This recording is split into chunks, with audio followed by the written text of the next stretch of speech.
Hi, welcome to For What It's Worth Coaching Podcast. This is Coach Ty, and I'm here with Coach Hines. Hey, today is episode 13. Yes, sir. It's been a couple weeks, but we finally got some time together.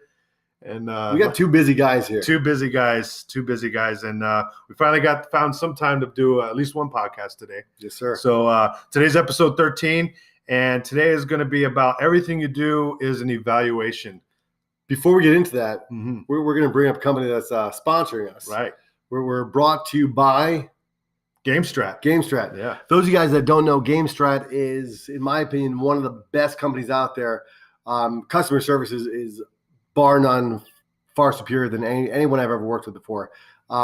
They do the instant replay for the sideline angle, end zone angle. They are phenomenal. So check them out, GameStrat. They're legit. Yeah, they also do other sports too.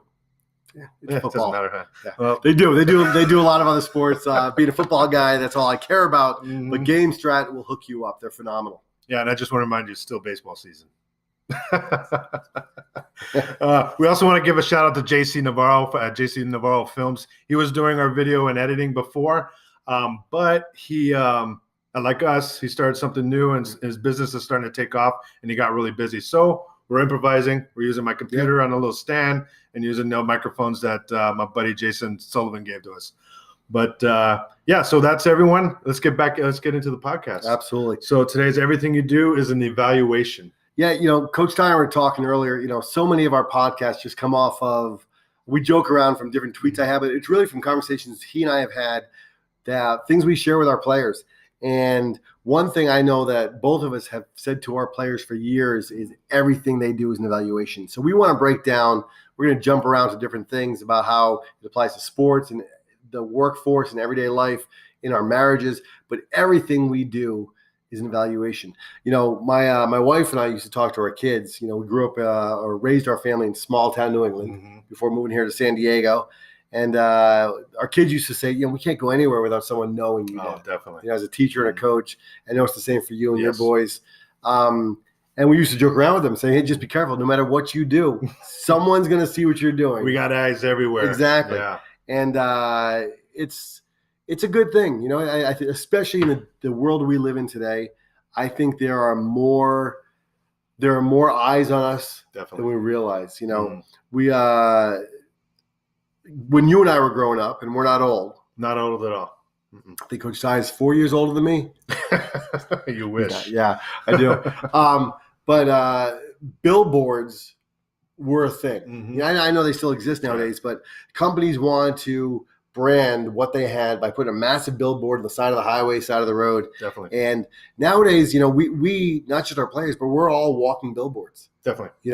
The way we dress, the way we conduct ourselves. We're going to talk about social media, but everything we do and say is screaming to someone who we are and what we believe in. Definitely. Let's start with social media. Okay. I think for years we used to, or at least I used to always tell players, watch what you retweet, watch what you like, watch what you favorite, and all that. And that still holds true. But I think so much more than that nowadays. It's watch who you follow. Watch, everything you do is an evaluation. It's not just the fact that we're being evaluated by others, people are watching us, but the people that we let into our circle, so to speak, which we'll get into a little bit later. Yeah. Our colleagues, our teammates, our employees, the people we follow on social media has a direct impact in our lives. Definitely. And, I know when you and I were growing up, and once again, I'm not going to keep joking about the age, but social media didn't exist. No, no. So at the end of this day, when you went home after school, after practice, you closed your doors, you could be you. It was the end of the day, right, and just be yourself. And nowadays, so many people are on their phones all the time and just scrolling away, and we're all guilty of it. But there's no escape from seeing what the world's doing. Right. And we've talked before about how too often we compare our actual lives, our real lives, to someone else's highlight reel. Social media, for the most part, people are only putting out there what they want to put out there. Yeah, it's always happy. Yeah, it's always happy. It's always the victories. And I think people sometimes are getting more real, a little bit.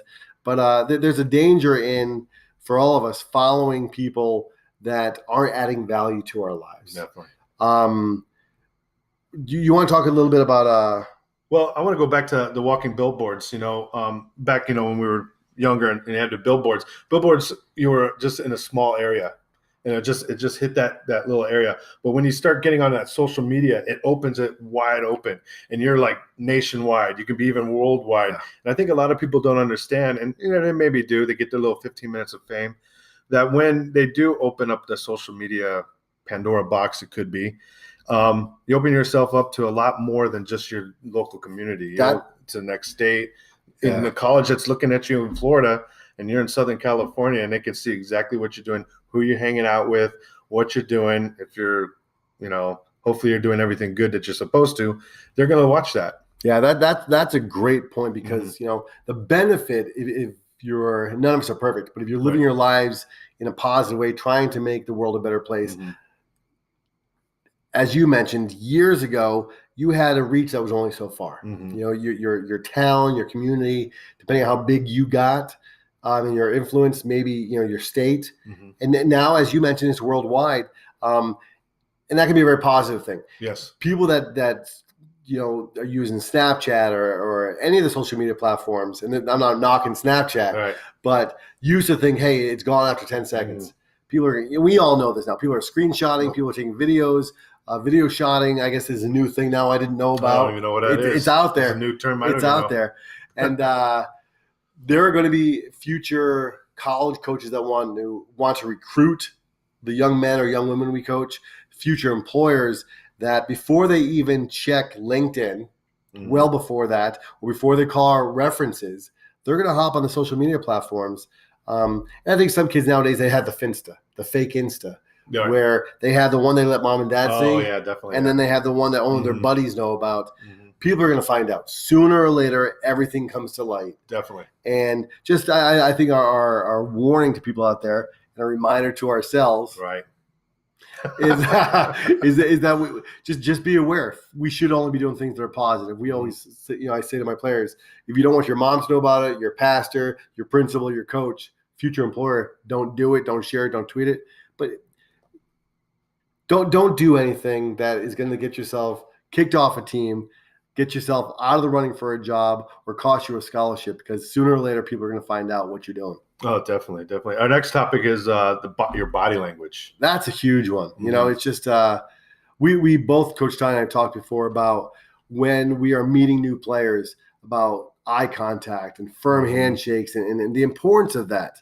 And there's nothing that can trump body language. I talk about a walking billboard, the way we conduct ourselves, the way we stand, the way we sit. We all know that if we're talking to someone and they're sitting there with their arms folded like this and just kind of scowling, actually I look pretty big. Yeah, it looks. We need JC back. JC, please come back. Yes. We need a lot of editing right now. A lot of editing. But our body language screams so much that our voice doesn't even say. And body language is important. I talk to players all the time. Mirrors in the weight room. Years ago when I was at Bedford, New Hampshire, we had done a renovation for a brand new weight room. And our athletic director at the time, we didn't have mirrors yet when I first got there. And he would joke around and say, "Oh, coach, you look fine." And finally I said to him, I said, it's not, I use the L word. I said liability. I said, it's not about looking good. It's about liability. You want kids, when you're teaching for certain forms and techniques, to see themselves. Definitely. And to see what they're doing. What I do tell players now also is I can be working with a player over here. There's a mirror there, and I can see behind me what players are doing. Who's fooling around, who's really working hard. Same thing with sunglasses on the baseball field or the football field. Yes, it protects our eyes. But I can see, as I'm looking over here, I can see who's, Yep. And as a coach, you're always sitting there, you're looking over here, but your ears are over here listening to what's going on behind you. Or making sure everyone's doing their thing. So, when you interact with people too, whether it's, like you said before, the janitor or whomever you're talking to, a fellow parent, a visiting coach, whatever, you want to make sure you're still going to be practicing. You practice for that interview when you go into college. You're practicing that interview when you go into the military or whatever you decide to after high school. You're always practicing in your body language during those interactions with your own parents, anybody else, giving them respect. They're going to know they're talking to a good young man, young woman, that they're eager to learn, eager to go on, and they're not going to be a liability for your program when you bring them up, out of state half the time. Yeah, yeah, and I was amazed. A few weeks ago, we had a local news station do a little segment on our program, pretty much, and they had sent someone, a videographer, to come in and shoot some of the weight room stuff. And I told the players, I said, listen, before Fox 5 comes in here, don't change anything. If you usually take your time between sets, don't let me see you hustling around now. That's going to tick me off, Right. And I obviously I won't say the young man's name. If you ever listen to this, he'll know who he is, but I'm not saying your name. All of a sudden, deadlifts. I've never seen someone in my 21 years coaching high school football do deadlifts where you're not facing the mirror. I've never coached that way. I kid you not, coach. Facing the camera, right? He turned around, so he's facing the center of the weight room. And I said, no, turn that around. What are you doing? And in his mind, it was like, coach kind of caught me. But for me, that screams character. Right. Everything you do is an evaluation. That one time, it was the first and only time I ever saw him do that. It's like, man, we're not here. Yeah, the camera's here for us, but we're not here for the camera. Right. We're here to work and to get better. So that left a taste in my mouth. And I love the young man, but it didn't sit well with me. No, it didn't sit well. And we're all guilty of it from time to time, but we have to realize that everything we do is an evaluation. Right. Like you just did with your guns. Yeah. Those are big. Because it's not about us. It's not. We also talked about your circle. Yeah. And I'm gonna start a little bit on this, but then Coach Ty shared something, and I'm not going to steal any of the thunder, but he shared something with me that I had never thought of or heard of before in his world of being a firefighter. That, man, it just resonates with me. So let me begin the topic here. I had shared a video a while ago on Twitter about, people talk about keep your circle small, small. And I thought about that, and I'm guilty of it. I have tweeted things before saying, hey, keep your circle small. As your vision or your why gets bigger, your circle gets smaller. And I think there's truth to that. I think when we find our passion, and Coach Ty and I have connected, and we talked about this just off camera before we started this, and we're both really busy, busier than ever, and we want to make sure that we don't lose our why we started doing this. It was Coach Ty's idea, and I thank him for that. And I don't ever want to do this without him. So yeah, it's important to keep your circle small. But then I thought about, as a person, both you and I are people persons. Right. People persons. Yes, definitely. Person peoples. Oh, whatever. We like people. We like people. So I thought, I don't want to do that. I don't want to close people out. And we'll come back to what we want to talk about as far as the people in our circle, but why don't you touch on the zones as you talked about it? Right. In the firefighting world, we have a hazmat incident or some type of biological thing. We have a red zone, a yellow zone, and a green zone. And that's where we can operate within there within the parameters of our SOGs and stuff. But what's SOG? Standard operating guidelines or whatever. SOPs. You're welcome. SOPs. I didn't know that either. So anyway, I kind of related it to having your circle, knowing your why and stuff. The red zone is a smaller circle. These are the people that you want closest to you. I'm going to raise his hand up for a second so the camera can see this. No, not that. He's doing this down here, but no one else can see that. The small circle, and you touched on that. You want that circle to be small enough to where it's the people that you trust most. Family, close friends you've been with a long time, a mentor, coaches that you truly respect that can help you whatever endeavor you're going through in your life. Keep that circle right there of the most trusted people. Yep. Okay. Yellow zones are, I would say, support, where there's support people that are there. They're not your true mentor, but there's people that you trust enough to where you would go, have a drink with one time or hang out or not have a drink. I'm sorry. We're talking about high school kids here. Of water. Yeah. Agua. So, with coaches too, it's like you have that support system. You get that, parents and people that are help running the field. And then your green zone, those are your, I would say, acquaintances. Yep. People you like being with, you like talking to every once in a while. You run into the store, you catch up and you have a good time, and you break bread with each other. So once in a while. So, there's a good balance there, and knowing when and where you need to keep yourself tight, when you're working on certain projects or you're working towards making your next step to college or your next step to, military or whatever you want to do. So it's very important to be able to have that and expand and contract whenever you want. And I love that, not being a firefighter, but having utmost respect for that. When Coach Ty was talking about the red, the yellow, and the green, I thought for me, red means something's hot, stop, the stop signs are red, whatever, just caution. And that circle, as far as everything we do is an evaluation, not that any of us should ever be fake, but the people that we're closest to, we're authentic. But there's a small group of those people that we are who we are. Definitely. And we can share anything and know and trust that it's going to stay within that circle. Definitely.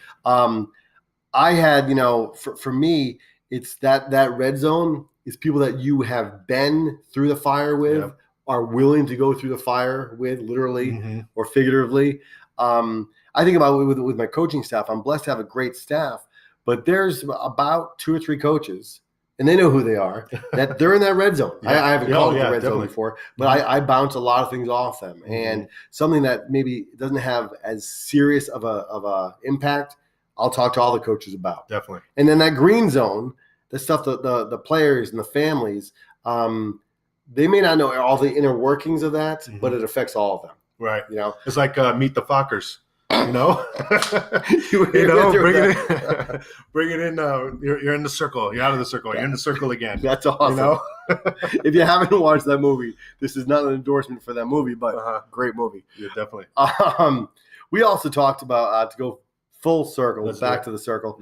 I don't think it really matters. Coach Tyner talked about, you're going to have certain people once again that are in certain aspects of that circle, but a question I think we should all ask ourselves is, as we look at our circle, who's in that circle and how are they adding value to our lives? And it's so important to me that the whole reason I put a video out there a while ago, I was talking to a particular player and he was saying, yeah, so-and-so and I used to be really close, but he's kind of acting different, going a different way.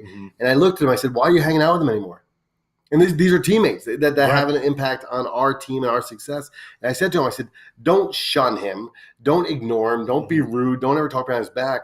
But if he doesn't see your same vision for our football program, your goal to go to, as you mentioned, college or the military, whatever it is, ask yourself, who's in your circle? Who's adding value to it?